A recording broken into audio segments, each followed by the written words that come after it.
meeting. You have your compliance with tax obligations from KRA? Yes. You do? Yes, I do. Use the microphone, please. I do. Clearance with the Higher Education Loans Board? Yes, I do, Chair. Clearance with the Ethics and Anti-Corruption Commission? Yes, I do. Certificate of Good Conduct? I have one. From the DCI? Yes, I have one. Very good. Your national ID? I do have the original with me. Your academic certificates? Yes, they are there, Chair. Okay, that gracious lady will have them and compare your copies with the originals. Where there's a deficiency, she will report here and we will advise you. The only deficiency is that I could not trace my original certificate, University of Nairobi, but I have a letter from the university dated October 12, certifying that degree. I am also a witness that you went to the University of Nairobi. Thank you, are Chair. 2 years behind me. Yes, I thought it was 1 year. 1 year behind me. Or thereabout. And you duly graduated and practiced law with me in the corridors of the High Courts. Thank you, Chair. I still hold the current practicing certificate and have put one here. Excellent. I don't think any member has any issue with that. The next question to you, Honorable Alice.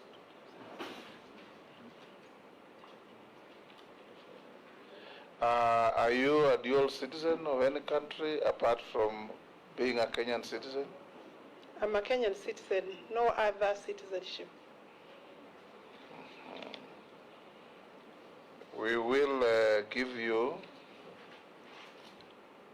10 minutes to introduce yourself. Who is Alice Wahome? What are you? What do you want from this committee? Under 10 minutes, the better. Yes. Thereafter, I'll ask you one or two other questions. Then we'll open it to the plenary. Thank you, Chair. Mr. Speaker, sir.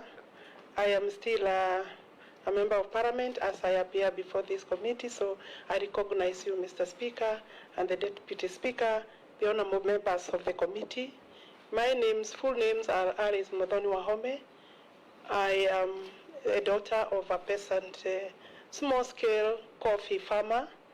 My father died at age 100 years, and I hope I can reach that age, Mr. Speaker.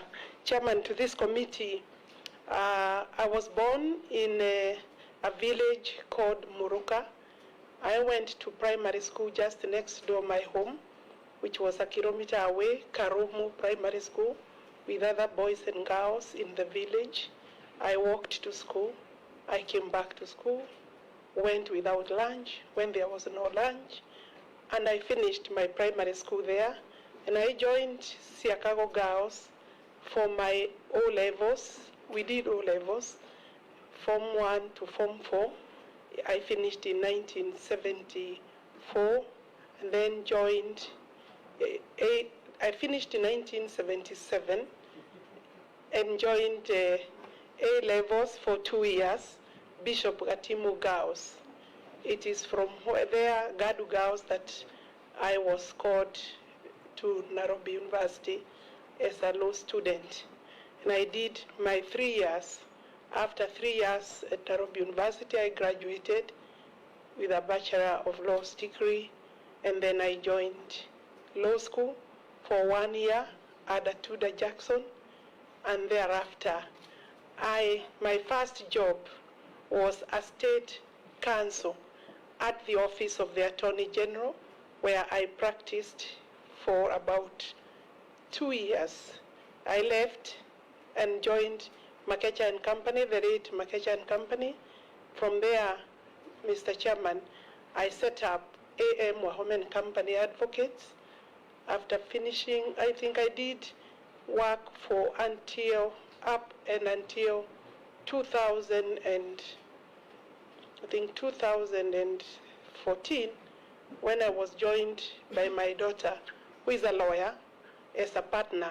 And I believe she's in this room, so that we formed Wahome and Akendi, where if I am approved by this committee, I'll be resigning.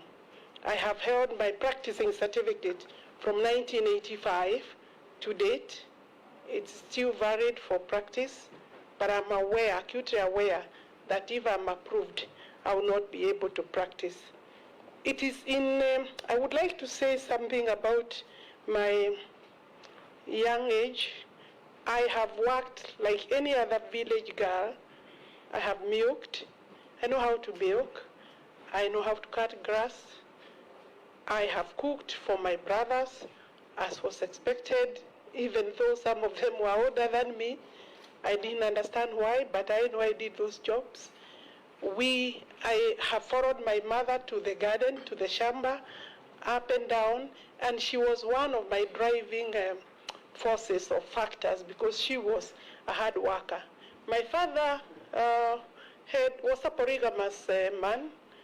We are 48 siblings in my home, and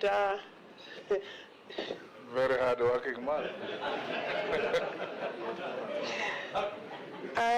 Something I don't wish most men or many men to do, but and especially with the current economic times, I know that it is really a situation that I looked forward to actually making an improvement in my life.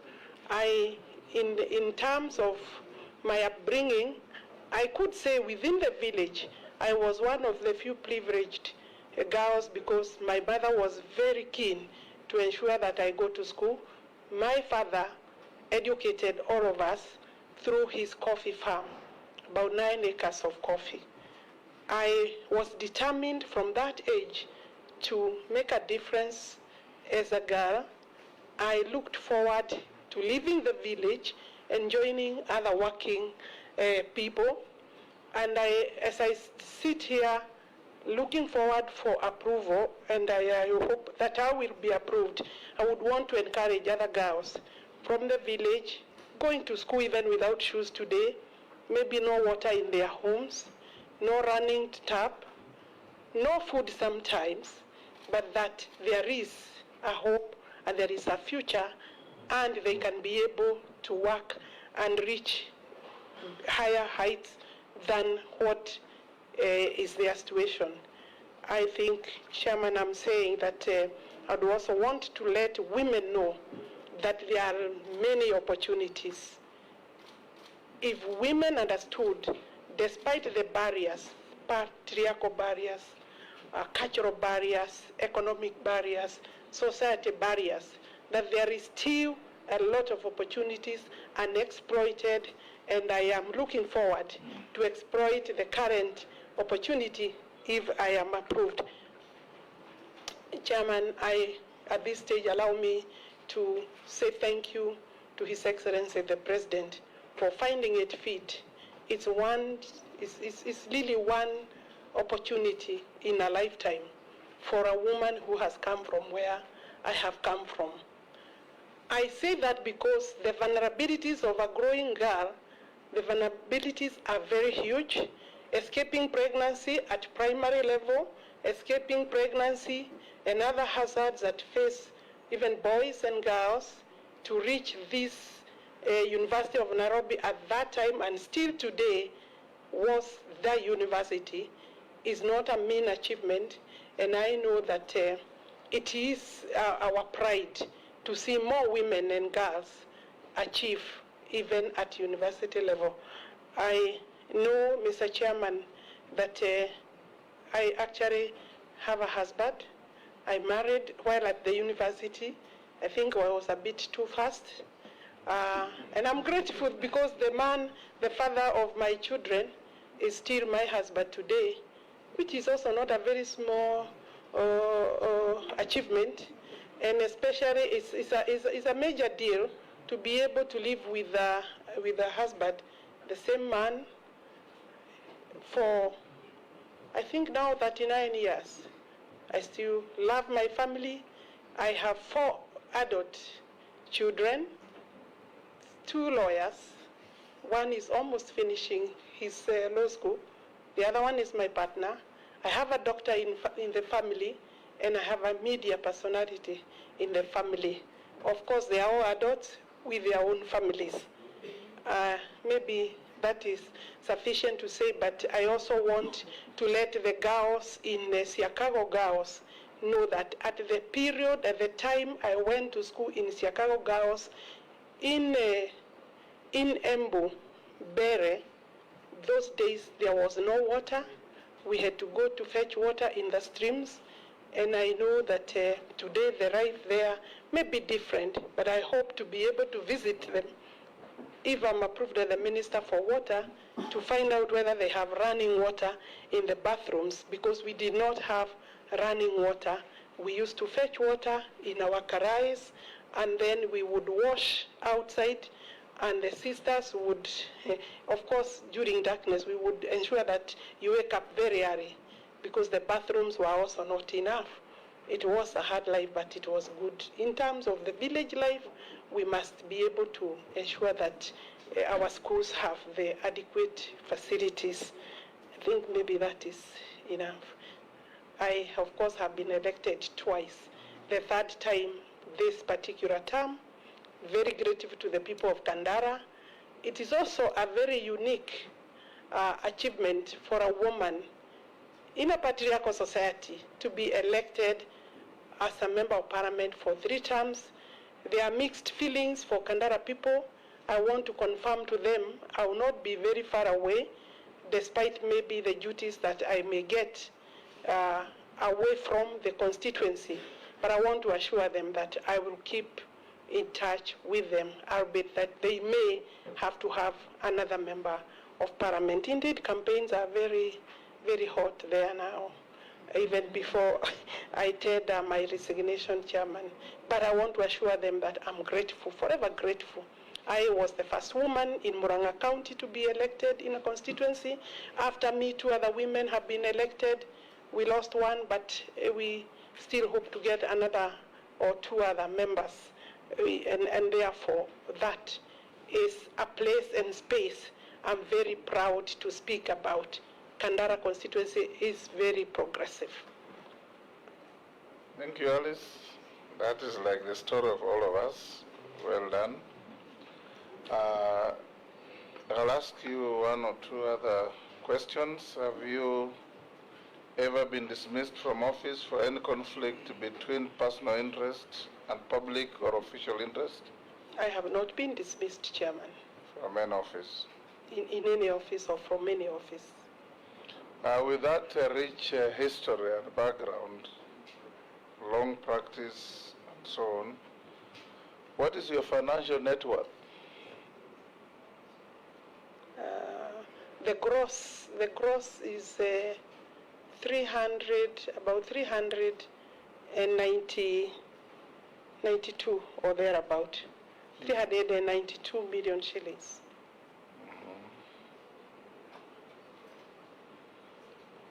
And what are your current and anticipated sources of income? Maybe I could say the net. The net is 218 million shillings. The others are debt, yes. My net worth is 218 million.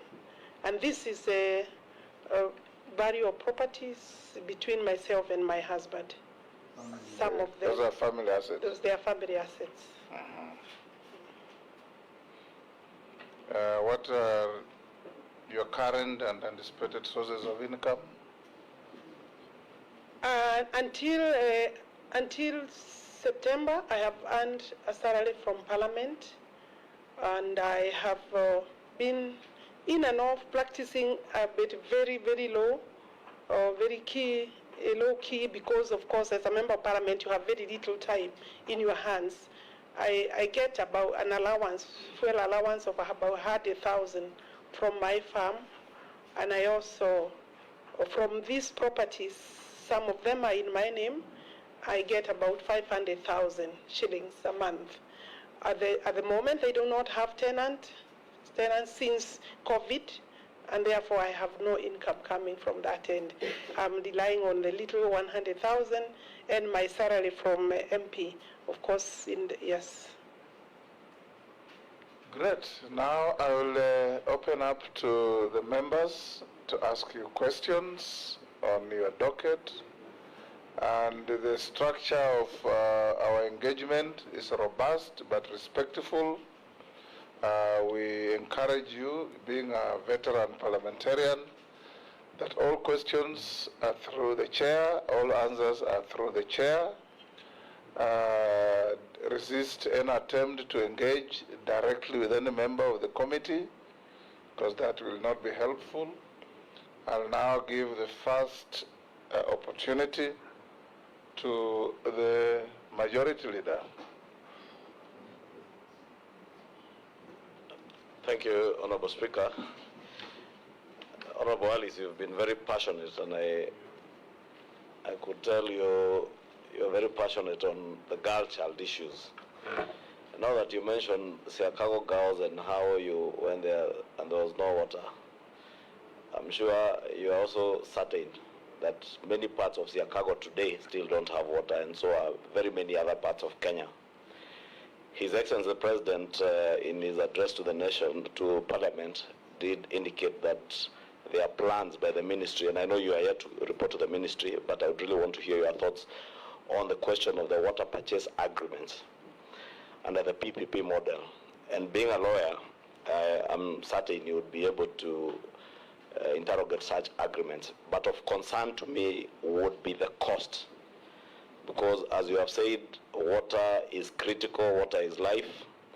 And if that commodity becomes very costly, either to government or to the people, then it also becomes out of reach.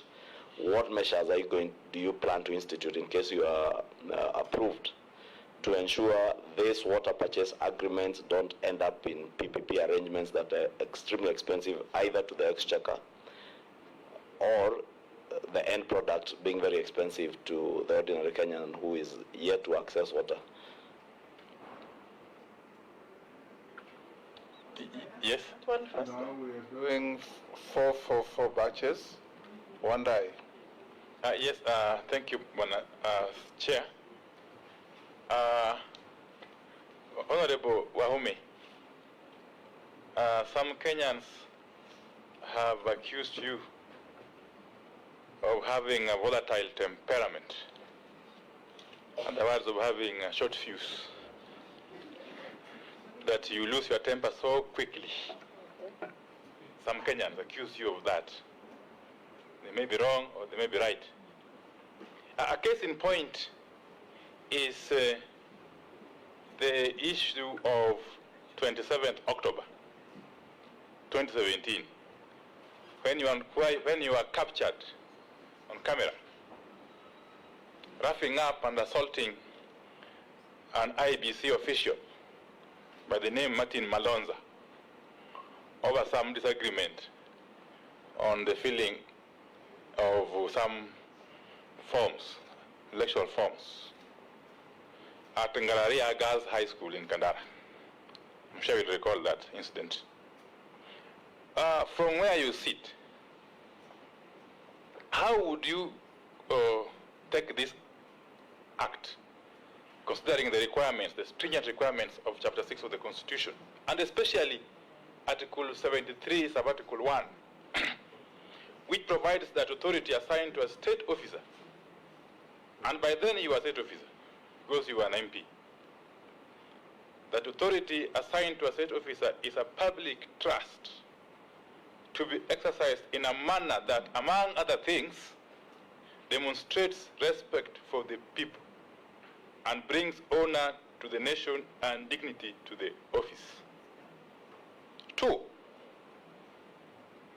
there is a matter, that is the succession course number 527 of 1981, if you may remember, where Miss Alice Wahome, I'm not sure if it is you, will confirm, together with other 3 advocates, were accused of misappropriating Kenya shillings 284 million, money that came from the estate of Mbiu Koinange. And this is captured in a judgment that was delivered by Justice Agri Muchelule, then judge of the High Court, on the 7th May 2020. What do you have to say about this matter? And how does it place you within the context of the Constitution of Kenya 2010, and particularly Chapter 6 of the Constitution, as you plead with us to approve your nomination to this very high office? Thank you. I'll give to the Deputy Speaker. Again, Honorable Wahome, congratulations. As a woman, I'm immensely proud of your getting this far. As you know, The same to any man. yes. With a light touch. She has Possibly not practicing said the same affirmative to any man. action. Yeah. It's called positive discrimination. I see that part of your docket will deal with the sanitation. And as you know, 73% of the plastic waste generated in Kenya remains uncollected and unrecycled, which is something that can produce energy for the cities around Nairobi. How do you plan to make a change to this tide and ensure that recycling and proper sanitation does, in fact, become a thing of the order of the day? Thank you. Yes, Junet. Thank you, Mr. Speaker. Chair, I wanted to ask the nominee that the docket that she has been nominated for is a docket that requires it is services all over the country. Water is essential and water is required all over the country. So I wanted to ask her, to ask the nominee, how well does she know Kenya, outside Kandara and outside Siakago Girls High School? What is her grasp of the country? Does she know outside Kandara how the country looks like? The second question I wanted to ask, and my last one, is there is a matter that came up in 2016, I think I was in Parliament, when Justice Philomena Mwilu was being vetted. And the nominee raised an issue and said that she had taken a bribe of 3 million shillings on a matter that she has filed in court. And she even wrote a letter to the EACC claiming that she's ready to present a proof. What is her position on that matter? Does she still stand on those grounds that that matter was and it is as she said at that moment in time? Thank you, Mr. Chair. You may answer those four before you get another batch of four. Thank you. I'll start chronologically the way they came. Yes. Kimani Ichungwa, you want to know how we shall deal with the hire purchase agreements for purposes of ensuring that we come up with, infrastructure. How shall that anchor or sit with the consumers and maybe the water development agencies, the cost aspect of that? How shall we regulate? First, we do have WASREP, that is the main body that deals with the water regulation in terms of costing. But if you recall that on the State of the Nation address, the President indicated that he would be willing to commit the country to the tune of 500 billion for water resources development. I would, if I am approved, be supporting that, and I hope that it is something that Parliament will be able to attend to and support. At the moment, we are having a budget of 24 billion shillings, and from the GOK, and then another 54 billion shillings, totaling to about 78 billion. The money that we have, the 54 is from partners, World Bank, IMF, African Development Bank. So if we are going to raise 500 billion shillings between now and Vision 2030, we will need to partner with the private developers. The concern of Kenyans is understandable because they are wondering, are we selling a basic right or leaving it to the exploitation of commercial or private individuals or companies? The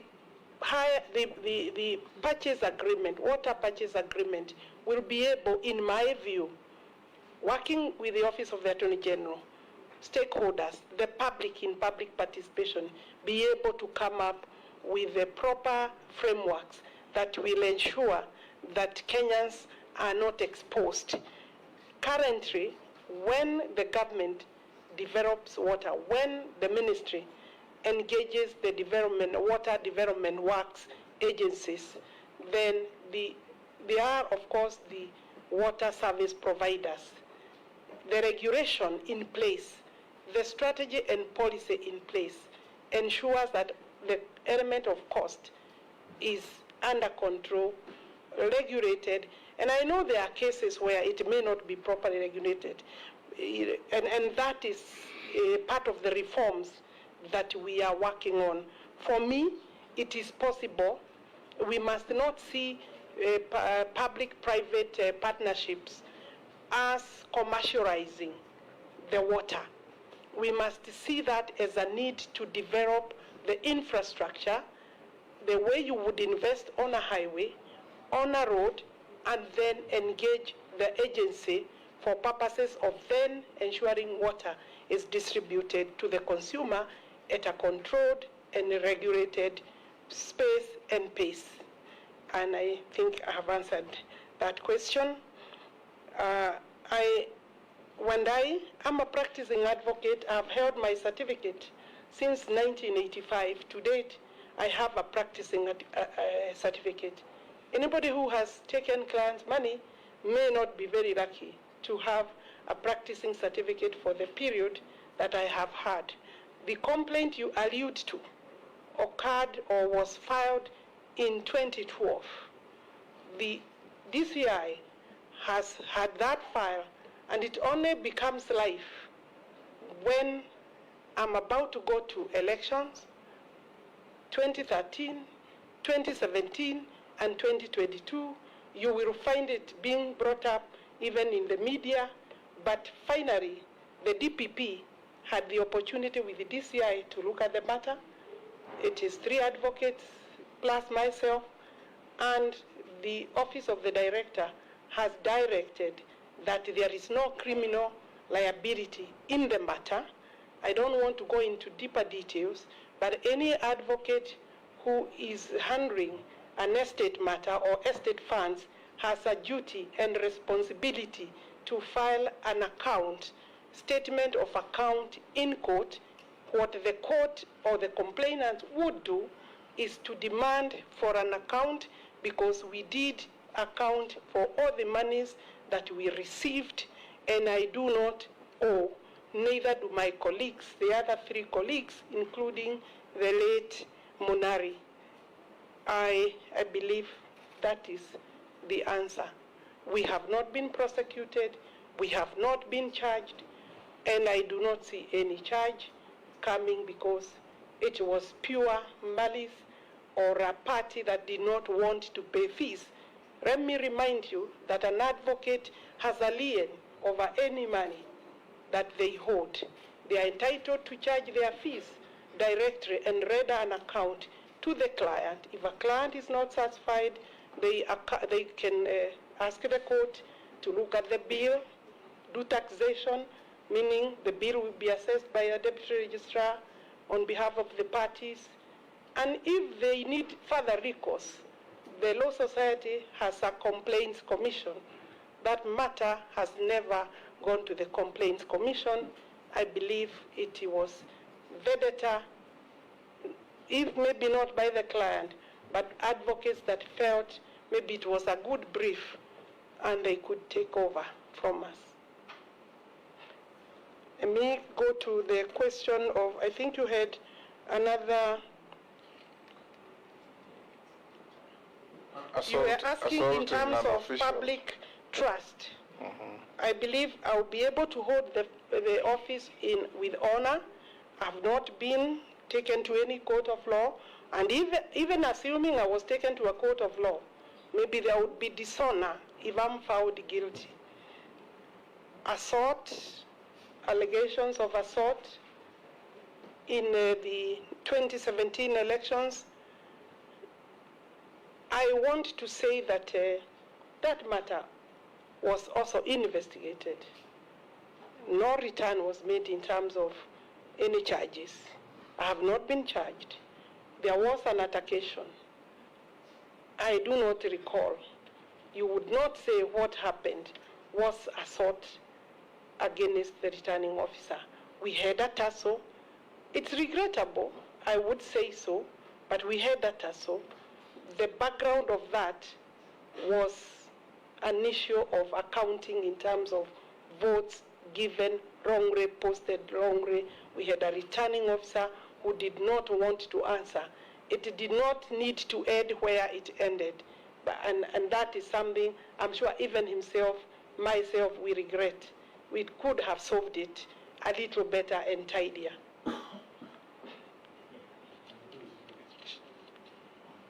Gladys Shorey is asking me about recycling. How do we deal with sanitation? These are matters that, the ministry is involved with the development of water, resources, sanitation, and irrigation. In terms of sanitation, per year, we are funding all necessary projects to the tune of only about, including donor money, about 31 billion shillings. The money is not enough to do what we would want to do. This is an area that has recently, because of the need to improve the environment, has received a lot of interest, and I believe partners will come in to assist, while the government must also commit more funding, and Parliament is a key player in that. I think it is an area that we would work for. We do have a strategy in place and policy, so what is remaining is just to implement and move forward. I am reminded that the President has said he would want to take up the cleaning of the Nairobi River in a very serious manner as soon as possible, as part of ensuring that our sanitation is sorted. Junet Mohammed, Mheshimiwa Junet Mohammed, you are asking whether, other than Kandara, I know any other part of the country. I think in the ministry, I do not need to know any part of the country to be able to implement the policies that the ministry has developed. We have policy in place, we have strategy, reforms are in place, we have both the statutory and regulatory mechanisms, and we have very serious technical support teams in the ministry where there may be deficit or need to add, to improve, to train further. We shall do so that the designs, a lot of designs, including national master policy. I just need to sit on my desk and be taken through the national water policy and the national master plan for water. And then, therefore, I'll be able to find your constituency where it is or any other. But is it true that you don't know anywhere else apart from Kandara? I would be happy to go.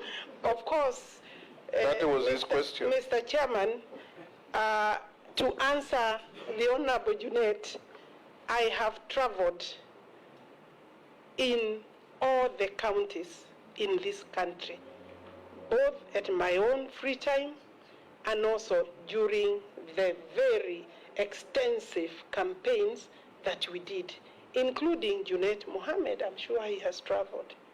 Mheshimiwa, I'll be able to find my way around, definitely. Thank you. We'll take the next batch. Hey, Junet says you have not answered his other question. Which? There? If I'm allowed, Chairman, I would like to leave that question because the Honorable Judge is now serving as a Deputy CJ in the country. I had raised the matter before Justice and Legal Affairs Committee before she was vetted. She was vetted and went through the process of vetting. There is no need, if I'm allowed, by the owner of the question and the Speaker, Chair, sir, not to answer any further or deal with the matter. Our rules preclude us from discussing judges at that level without substantive motions. You're right. Much obliged. I'll take the next batch of 4. The Honorable Owen Baya, the Honorable, wow. The Honorable Murugara, the Honorable Amisi and Naisula. You will have the next round.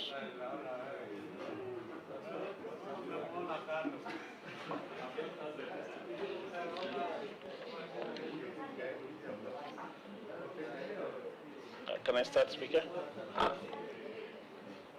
All right, thank you, Honorable Speaker. Yes, honorable members, can we attend this like we have been since morning?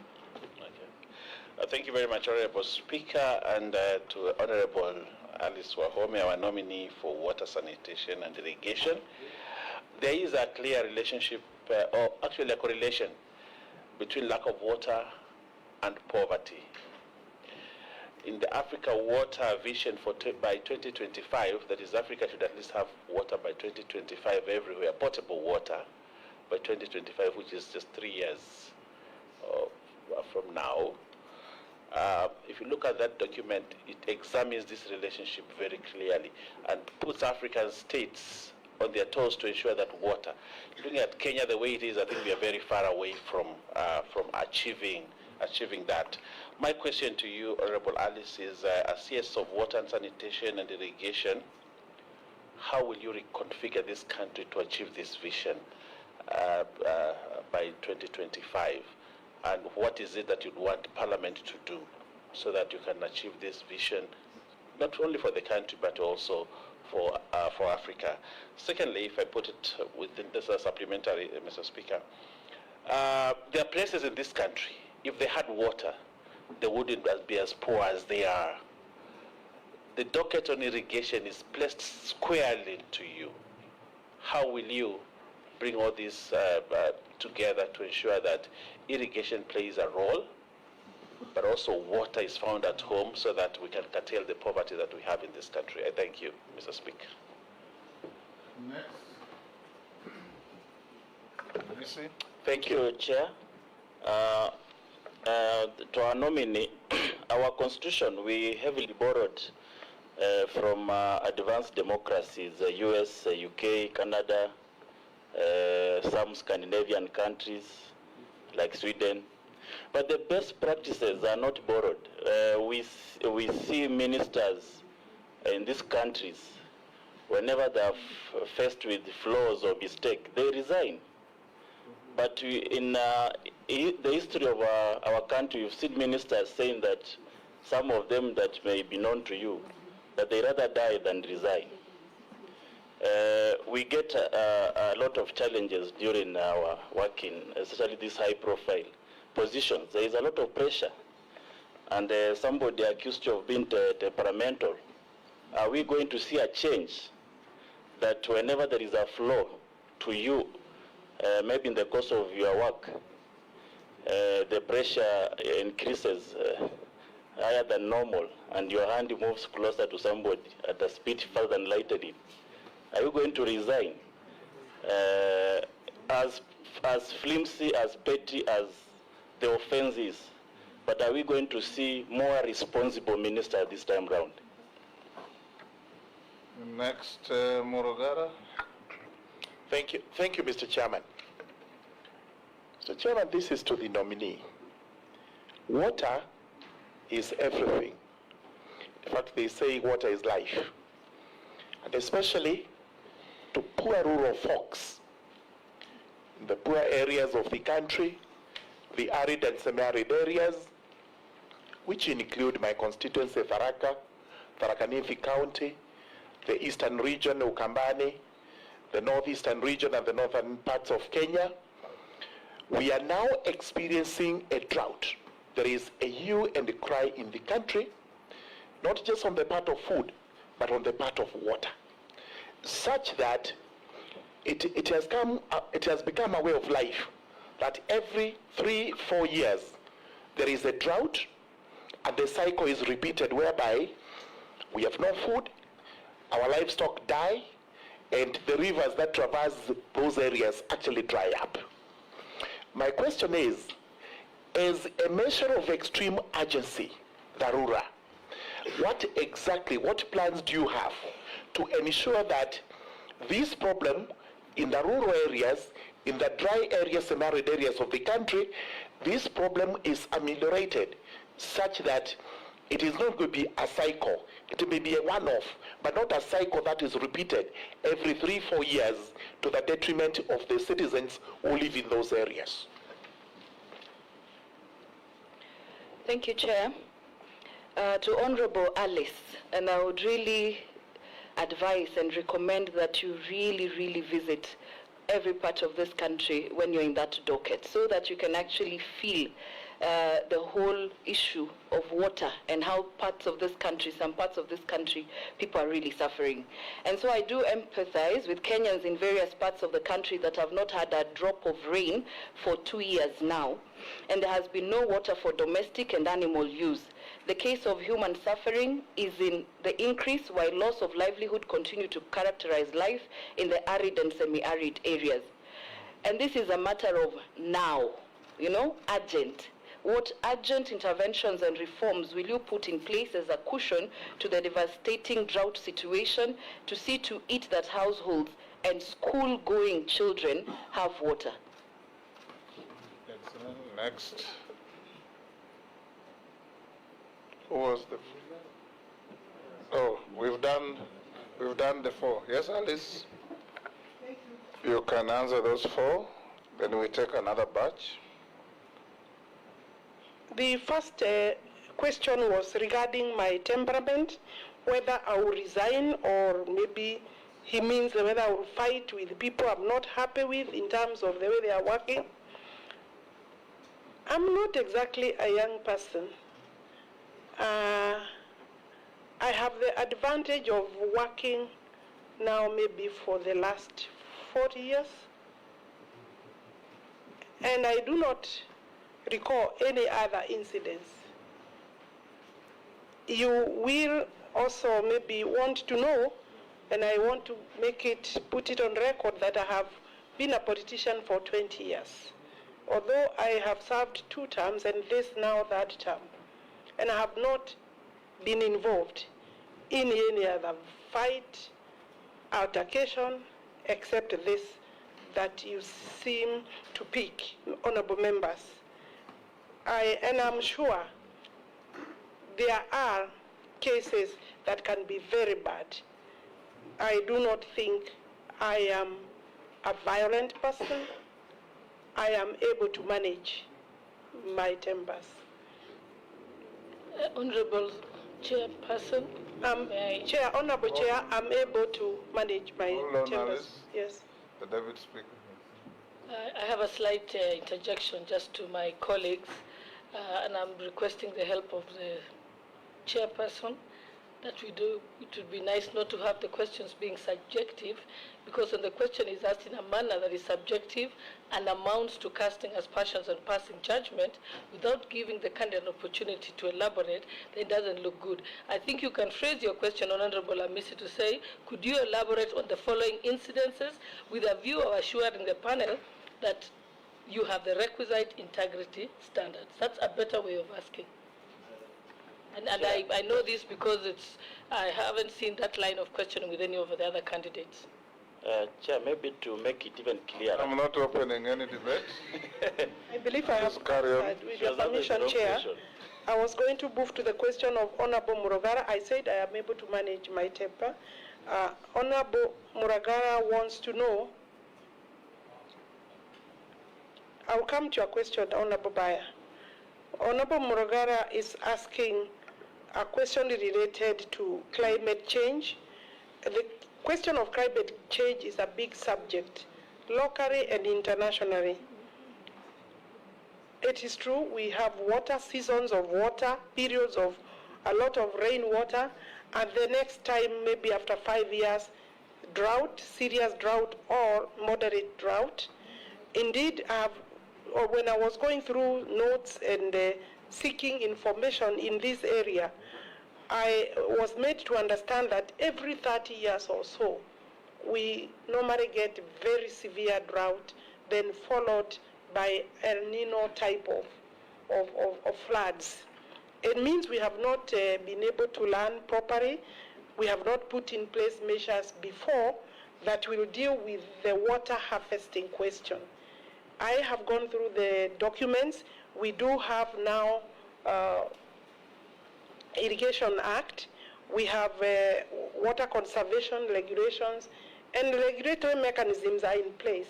There is a lot of effort and research that has been put in place on how we can conserve rainwater, including coming up with, I think they call them dry valley dams, which means they will draw water from the rains. And indeed, when you walk, for example, when you go to water from Makueni, going those two valleys there, you can see big valleys that would be able to hold a lot of water. We have seen serious devastating floods in most of the eastern provinces, regions, the counties like the ones Mheshimiwa Suda is referring to, her county, but that water after 3 months is not there. The ministry intends to partner with Parliament, provide funding with other partners, including private partners. I will go back to that question. Dams is a big solution. Development of dams, infrastructure is a big solution to the question of water, because dams can be able to hold rainwater, water flows from floods, and I have looked and seen that we have a long list of dams that are either 50% complete. A few have ran into problems because of either the contractors have ran into serious financial issues, but majority of dams are kind of halfway. I'm told that we need this, the whole of this, the master plans, the research, the designs are there. I'm told what we need is money. Between now and 2030, we need to raise 1.8 trillion shillings for both water resources development and sanitation by 2030. If we did that, we will possibly deal with 3/4 of our problems. So yes, I'm sure I'll be coming to the honorable members to be able to discuss how we can partner in the area of looking for more money. Honorable Bayer is asking how, the question of hunger, poverty is related to no water, no agriculture, no growing food, no production. I agree with you. The docket of irrigation has received serious attention. I can assure you that. And I think sometimes there is a lot of politics around irrigation. If you look at the irrigation schemes that are there, and I'm sure your region is one of those. The Gurana scheme, irrigation scheme, is about 95%. 5,000 acres of irrigation is now more or less complete. Remaining another 5,000. The total is 10,000. And you remember the beginning was really visited with a lot of politics, but now it's underway to completion. So I want to think that for food security, to be able to be water secure, have food security, we need to irrigate. Again, we need to irrigate about 3.5 million acres. Currently, we have covered only about 800,000 acres, slightly less than 800,000 acres. So yes, by the time we reach 3.5 million acres, I think we shall be stable, but by 2030, the target, the question you asked me, by 2030, we are required to raise enough money to be able to irrigate about 1.2 million acres, between 1 million, 1.3 acres. That way we will be able to possibly talk about food security. Thank you. The SUDA visit, I should make sure I visit the entire country. That's a good invitation. How can I resist that one? Thank you, I'll Chair. join you in that. Chair, through you. So the drought questions, school-going children, you had me about. Yes, thank you, and I believe the nominee touched on the long-term interventions, Yes. as she was answering Honorable Murugara. but I need immediate, urgent, now.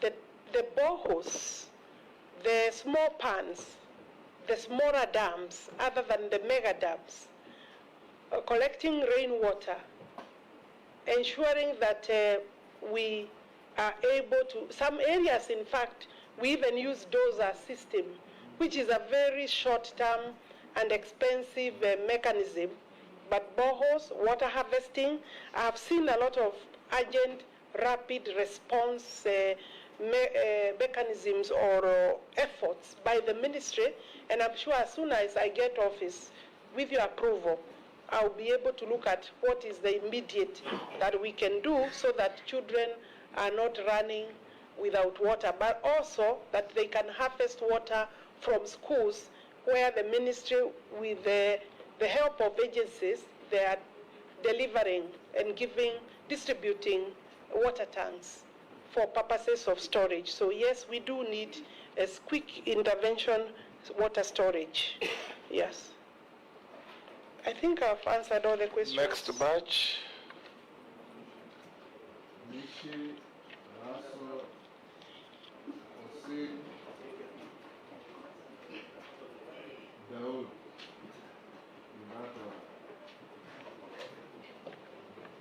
Thank you, Chair. Chair, all of us, we understand that Kenya is a water-scarce country, and right now we're experiencing a lot of scarcity in terms of water, and the reason is being climate change, global warming, deforestation, and also destroying of our water towers. Recently, I've seen some leaders saying that they will allow some people to do cultivation or other farming in Mau Forest. So I'm asking our nominee, what is your take in terms of safeguarding our water towers or other water catchment areas to ensure that we have adequate rainfall? The other issue to the nominee is about what is your plan in terms of adequate supply of renewable fresh water for all Kenyans? I thank you. Next. Thank you, Chair. Honorable Alice, my question, I really want you to be very specific. We are facing the worst drought in a decade. Currently, schools are being closed because there is not even water to cook food for the pupils or the students. And the rains maybe is unforeseen. The short rains might fail. So what we are asking is, as a stopgap of immediate attention, what is the ministry doing? We know you have not sat on that seat yet, but you should be able to get the information and give us feedback to that effect. On the same, your predecessor was also a lady. She was not seeing eye to eye with members of parliament. And yet water is life. And water is life. We represent the people. We're actually the actual representatives of the people of Kenya. So how are you likely now to work with Parliament and members of Parliament? Thank you, Chair. Hussein. Thank you, Speaker and Chair of this committee.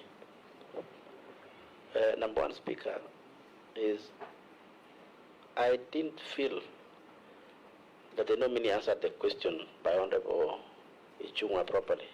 That was also my question in terms of water purchase agreement with the president. As of now, it's a policy. Maybe the nominee has not maybe acquainted herself with that policy and how it's going to happen. Maybe she would have said like that. It's a very fundamental policy, Speaker. I didn't get that very well from the nominee. But my question is, water is a devolved function. I want to hear from the nominee. What is it still doing, that function of water in national government? Is it that the county government cannot do those mega dams? Or is it that we cannot be able to give them the money?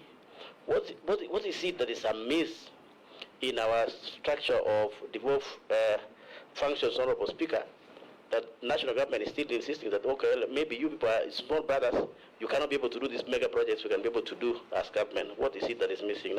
Finally, Speaker. One question. No. Finally, Speaker. Yes. It's not a question, but it's maybe a reminder that the nominee, if approved by this House, I want her to pay attention on the mega stall projects, Honorable Chair, particularly in West Pokot. There is one dam in history of Pokot Nation, one, Honorable Speaker, that has ever been done since God created the world. It's called Murun. You know that, Speaker. You know that's your home. We passed there. One since God created the world. It's about 60% complete. I hope the nominee, if she gets this one, takes that as number one, because that's the only one, Chair, since God created the world. There's no other dam that has been done in West Pokot. Thank you, Chair. You see, it's a reminder only. Thank you. Thank you, Chair. Mr. Speaker, I want to ask the nominee for water. We have a river which comes from Mount Kenya, going through Meru, going to the Raka, and it is a major source of water for Mount Kenya East. And Mr. Speaker, through you, I would want to ask if the nominee goes through, because there are people who are irrigating with that water, and it's not just in Meru, in all the rivers in the country. They're doing hydroelectric plants, irrigating and everything, and people downstream cannot get the water. Mr. Speaker, I would want to ask the nominee, once she gets into office, if the House approves, what is she going to do with those areas? Because Meru is not known to be arid or semi-arid, but right now people are dying in Meru. Mr. Speaker, again, we hear about dams in each and every county. For the last 10 years, Mount Kenya East, we have talked about a dam, Kianjuri Dam, which was supposed to be done in Mount Kenya, which would go to Meru County together with the Rakanidi County.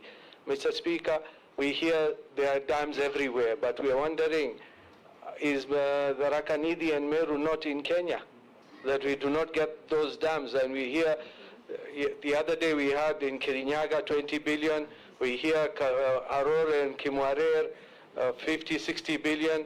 Now we are wondering, where do we stand? So we would want to ask our nominee that if you are nominated to that office, you do a fair distribution of dams in all over the country and not just in a few areas. Thank you. Answer, as you do so, I don't want us to repeat ourselves. The Honorable Posing asked you Ichung'wah's question, and in my estimation, you had adequately answered it. You said you'll have public participation, you will have a look at each case in its own merit, and you'll consult the Attorney General to come up with proper, acceptable legal documents for the water purchase agreements. So you don't need to repeat it so that you answer other questions. You can answer him on Murunyi Dam and others. Kopsing, and maybe I could then start with that so that I finish. Thank you, Mr. Speaker, even Chairman, for helping me out on that one. Water is devolved. That is your statement. what the national government is doing is water resource development infrastructure and managing that infrastructure so that by the time the counties are given water, then they are able themselves to distribute. They still have a big role. I guess it is not possible for the national government to deliver on a delivery of water access to water to everybody without involving of the counties. But I'm sure you also agree the infrastructure, the management and development of that infrastructure is still a role of the national government. But it also does not stop the counties from coming up with their own irrigation and water projects.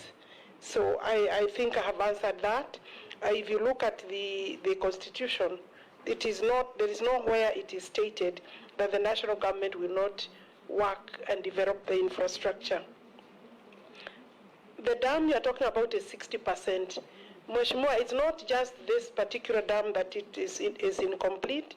There are very many dams. I've looked at the documents. It is possible that we have maybe more than 40 dams or thereabout that are incomplete. Some work is going on. Others are waiting for release of funds. You know where the country is at the moment. You know where this government found the economy. And without passing any blame or ducking the question in any event, is that I said we need 500 billion shillings to be able to be water secure. And that's why it is important that the country understands that private and public partnerships are not a way of commercializing or selling water. You know, of course, water is a fundamental human right.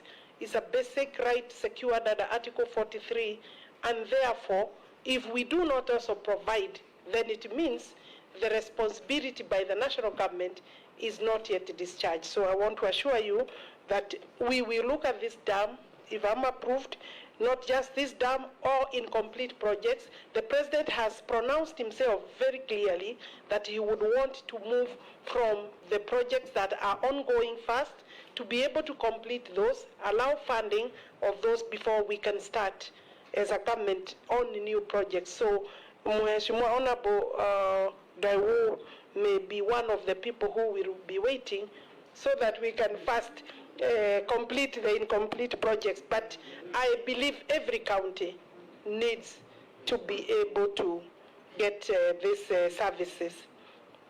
Honorable Mishi, it is true, yes, we are a water scarce country because of climate change, because of course of poor management of our water resources, the catchment areas, the water towers, Parliament, the Ministry of Environment, Ministry of Water, all partners, stakeholders need to work together to restore the water towers, the catchment areas, and it is not possible to say that the minister will do that alone, including the fact that if there are people irrigating along rivers, you did not say which river, but maybe you can pass that over to me, yes. But I think the Ministry of Environment has a bigger role in this, but also the public has even a bigger responsibility not to destroy. We must work on conservation rather than destruction, and therefore those irrigating along the rivers, I think awareness creation also by members of Parliament is important. Adequate renewable waters. I suppose in terms of conservation, restoring waters, maybe water wastage, of course, desalination, all these are methods of coming up with innovative ways of having more water. And I think I have seen policy documents and strategy documents. Indeed, there is a lot of reforms in this ministry. The documents are complete. What is remaining is implementation. Honorable Russell, I will take the Speaker's, the Chairman's advice that I may have addressed this question because I said there are stopgap measures like delivering storage tanks, quick boreholes, small domestic ponds or community ponds will be able to answer some of those questions. And they are under the rapid response programs. And there are those particular programs that are funded to respond to the situation as it is. I believe, Chairman, I was told about predecessor, Sisri Karaoke. How will I work or partner with members of parliament? Will I be accessible? Yes, I will be accessible. I'm a member of parliament. I believe I may have a better understanding of the demands and the pressure on members of parliament. I may not have an answer for you even when you visit, but I may be able to hear you. Thank you. We can take the last batch. Ferdinand Emase Mule. And, sorry, you are slightly behind me. I'm lost twice. Yes, but let me start with you. Coach Ferdinand Emase Mule. Okay, thank you, Mr. Chairman. Mine is slightly different. The plan, there's a plan to irrigate 1 million acres of land by the Kenya Kwanza administration. And looking at the dams that were somehow midway stopped from construction, I think because of, in my view, toxic politics of that time, Kimorer, Aror, Bosto, Londiani, Korusoin, amongst the few. Do you have plans to restart the dams again? And if yes, will we still have value for money, considering that some of these financiers have continued to pile interest on the loans within the time that they had been stopped? Thank you. Ferdinand. Mr. Chairman, I think I want to ask Alice a very controversial issue. This is where we went wrong. Irrigation is supposed to be in agriculture. Somehow it was moved to water and the blue economy. We have projects like Kalana Kulalu, which actually is irrigation for the farms there. But somehow, irrigation and how to move to water. As far as I'm concerned, irrigation is supposed to irrigate crops in agriculture. Don't you think that we should be able to move the irrigation from yourself so that you can concentrate on water other than irrigating the farms? Mary. Thank you, Chairman.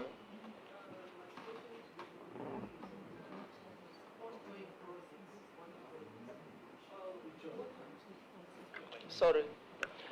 My question is on ongoing projects. Madam Nominee, water scarcity cuts across. It affects majority of the population, not only in the arid and semi-arid, but even in wet areas like Western Kenya, Busia, where I come from. There is water, yes, but we do not have deliberate structures to harvest that water. So it's not surprising to meet school children with the jerry cans going to look for water to be able to, to survive in those schools. So my question is, what will be your priorities? Because government has initiated a number of water projects across the country, including Busia County. So how are you going to prioritize, noting the economic situation, the fact that we are cutting down on most of the budgets across the sectors? So what are you going to prioritize? Thank you. Thank you, Speaker. My question goes to the nominee, and I will, Speaker, encourage you, please allow us to frame the question which was asked by Honorable Ichung'wah, because I find it very important for simple reason, Mr. Speaker. We are putting about a budget of about 500 billion shillings on the PPP. And I didn't hear the nominee come out very clearly on the clear pillars. And probably for the doubt of Kenyans, what are we talking about? We are talking about 5 pillars. I can name them very quickly. The water scaling, whereby we are looking at the quality, quantity, rate, and the rate of adjustment, the sale capital, the purchase tripartite agreement, the terms of agreement, and the water usage in that particular project. Then my question comes, Mr. Speaker, as a nominee to this ministry with that fundamental huge mandate being given to her, first and foremost, we need to understand, with the current economic situation in the country, will the ordinary Kenyan be able to raise funds for the purchase agreement we are talking about? I want to give an example. In Matungulu, we have the second highest bore in the entire country, producing 78,000 cubic liters of water per hour. What does that translate? It translates you need an investor, and the common mwananchi at the grassroots will be able to pay back the investor who has distributed the water, who has made sure that the quality of water is clean, and made sure that there is a drop of water at every homestead.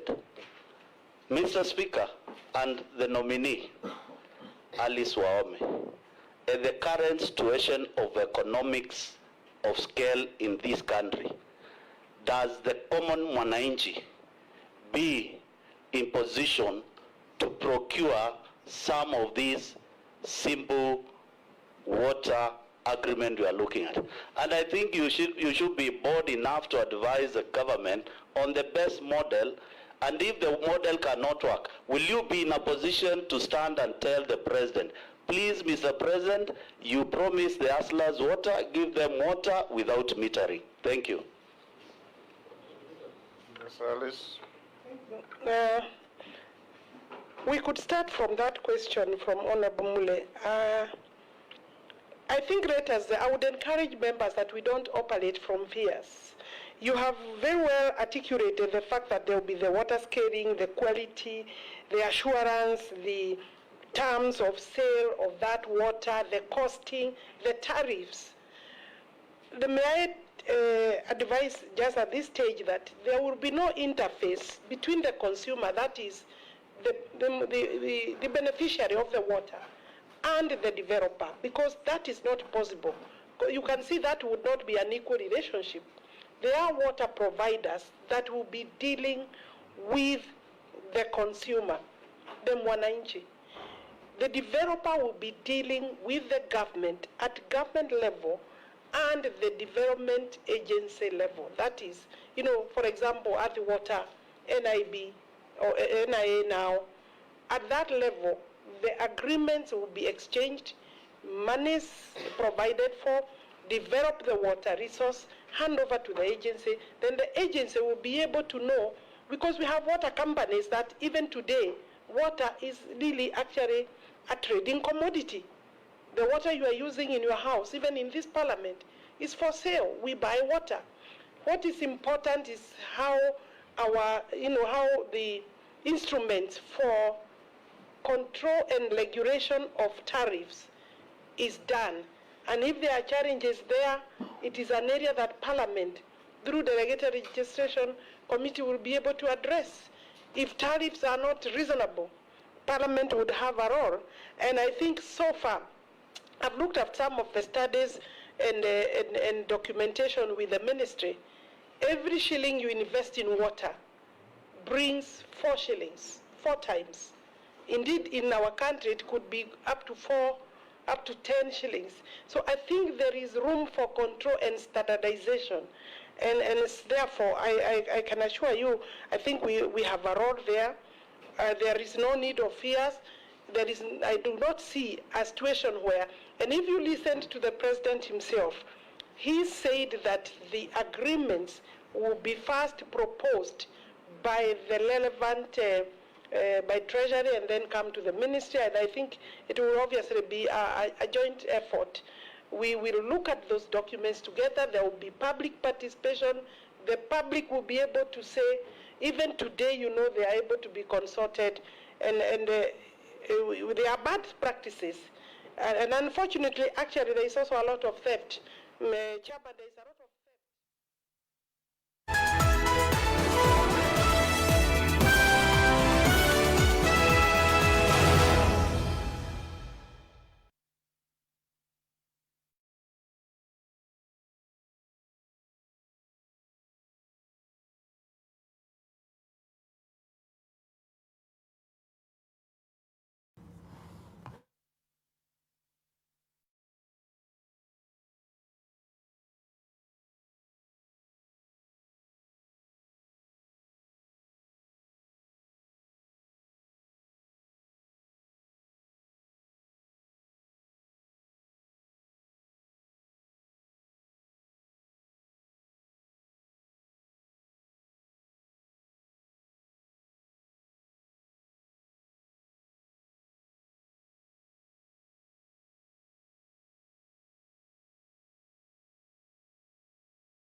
Bamba Shamba Reloaded na AMG Realtors.